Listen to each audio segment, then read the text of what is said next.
Okay, now I know there's a lot of healers out here, right? A lot of healers and teachers. So what helps, like I'm a healer and teacher myself.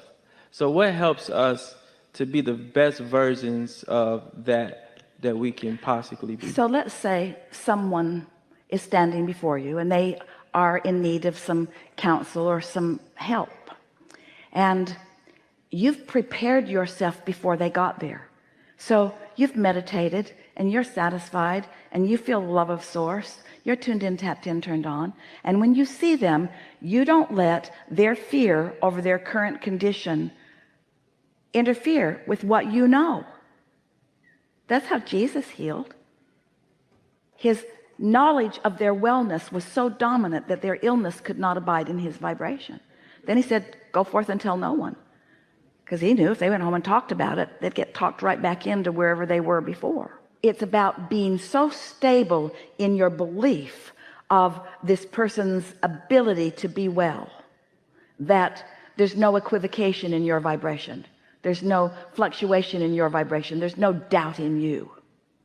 Even if there's a lot of doubt in them, there's no doubt in you. Most people don't practice that alignment. They let conditions control their vibrational response. You got to believe in wholeness. You got to believe in this source love. And you can't believe it because somebody else believes it and they're spewing at you, even if they get up really close and really loud and shout it at you. You got to tune yourself in. You got to quiet your mind. You got to let your resistance go. You got to let your vibration rise, and you got to feel the power of that connection. And when you do that and you do it consistently enough, then nothing can take it from you eventually. Yes, yes. Lastly, if you have a big network of friends, family, community, are you more connected to source energy? Like if you like it's like your connection to source energy has not one thing to do with one other human on the planet. It's all you and you. And you don't need a big bank of people supporting you in order to be more powerful. You could not be more powerful in your connection to source energy. The leverage is huge, you see. And the thing that's really interesting about this question is because it sort of backfires on most people, because they think I've got all these people who are with me, which seems like a nice thing and really is. We're not trying to discourage you from lovely friendships and networks. But if you're dependent upon their belief in you one little bit instead of your own alignment with source, then it's a disservice that they're doing for you. That's what so many people do. Parents do it to children, and children ask for it from parents. If you will love me, then I will be whole. That's not ever going to make you whole, because that person is never going to be able to keep a steady gaze upon you. It's not fair to ask somebody else to be your relationship with your inner being. You got to foster it yourself. You got to accomplish it yourself. And in that, there is utter, unequivocal freedom. Yes, lastly, if you're dependent upon one other for your alignment, that's too much to ask of them. That's too much to ask of them. Yes. Like meditating. It's so much to ask of them that Jesus said, forgive them because they know not what they do. Yes. Yes. Yes. Lastly, one more. So meditating. That's what he meant. Yes, that's what he meant. That's what he meant. He wasn't talking about the stabbing. He was talking about the dependency. They depend on me when the kingdom of heaven is within them. Yes. Yes. Yes. Yes. Now, what is a feeling like meditating with maybe friends or maybe your mate? Is it a more intensified opposed to just meditating by yourself? It's not necessary, and it's usually more distracting than it is helpful. Okay. And it sends the wrong message to yourself. It sends the message, I alone am not powerful enough. I need to gather numbers. Humans think there's strength in numbers. Source knows that there's strength in clarity. Oh. All right. I appreciate it. Yeah, really good. Really good. Thank you so much. Really good.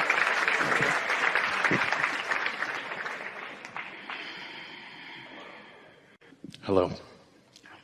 So long in my life I wanted a relationship with someone. I think that I wanted a relationship, and I thought about it all the time.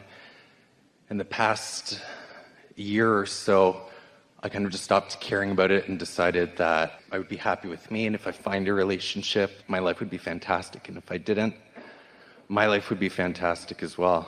And if I'm happy with me and I find a relationship, then it's going to be a fantastic relationship. And if I'm not happy with me because I don't have a relationship, then no matter how many of them come, it won't be good.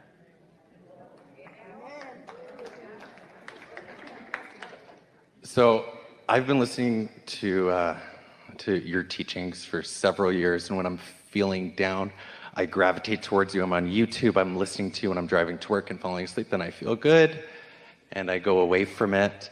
But again, this past year, as I've just been living my life, I've made it part of my... Even in that explanation, you're a little bit dependent upon what you're hearing from us.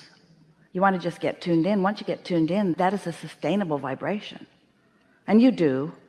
We're just taking a little issue with the way you just played that last scenario out. And also, it's not very flattering to us that when you're down is when you reach for us.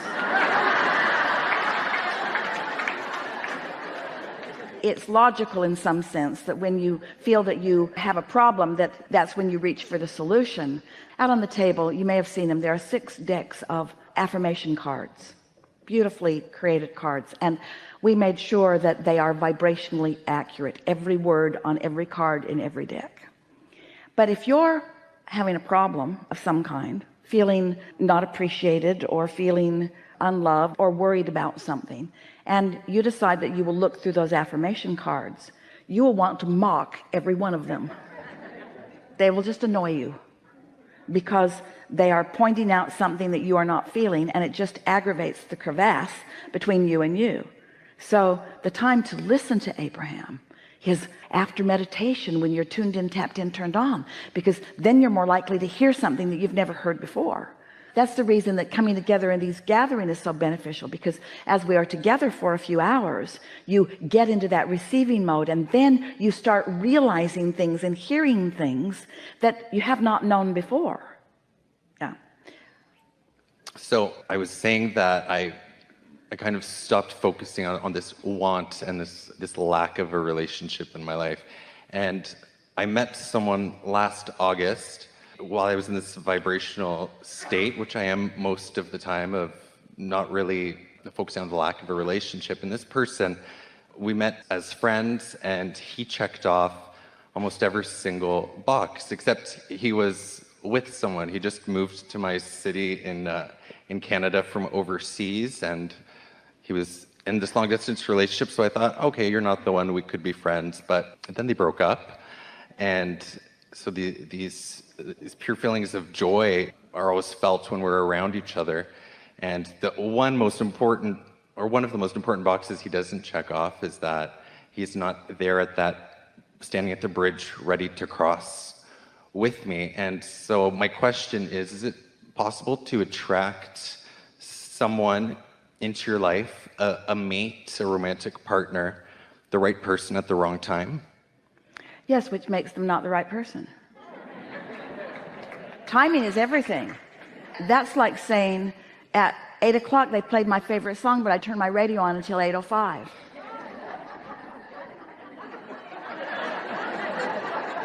So what difference does it make? Also, something that's possible is practicing a vibration of yearning more than pure desire and not really knowing the difference, and so attracting something that has all of those components. But remember, from wherever you stand, you can get to where you want to be. The point that we're really wanting to make is that you don't need to change persons in order for everything to line up the way that you want it to. But it twists your brain into a knot when you try to figure the past and the present and the future all out. You're on the right track, just getting into that satisfying mode. We were talking a few weeks ago with a man who had invented a barbecue contraption, and he wanted it to go better for him.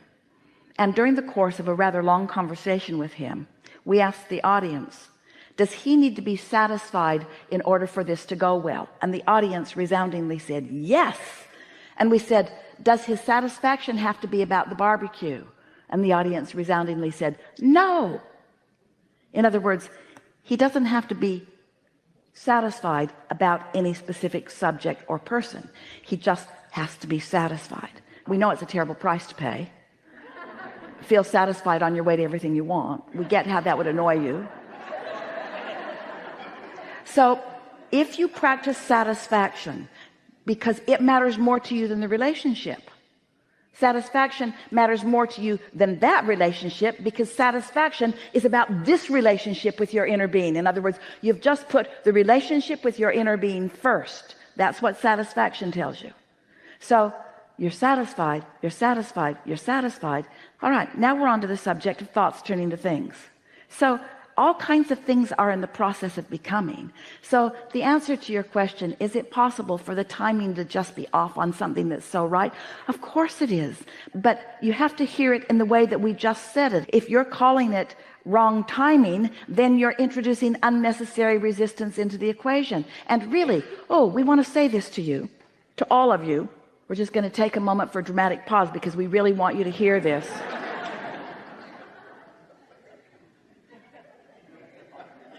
Ready? Timing is none of your business. And here's why. Through life you've put so many things into your vortex, and as you put these things into your vortex, every one of them mattered to you, and every one of them now is gathering cooperative components, and everything that you put in there is a cooperative component to everything else that you put in there. It is working out. It is working itself out. Now imagine you trying to get in there and move those pieces around. Just step back from it, and instead of you trying to move the pieces around, then you just keep letting life help you put pieces in there. Trust that the cooperative components are becoming cooperative with each other. You find one reason after another all day long to feel satisfaction, and start with meditation because it's the easiest way to get there, and then watch how everything in your vortex works itself out.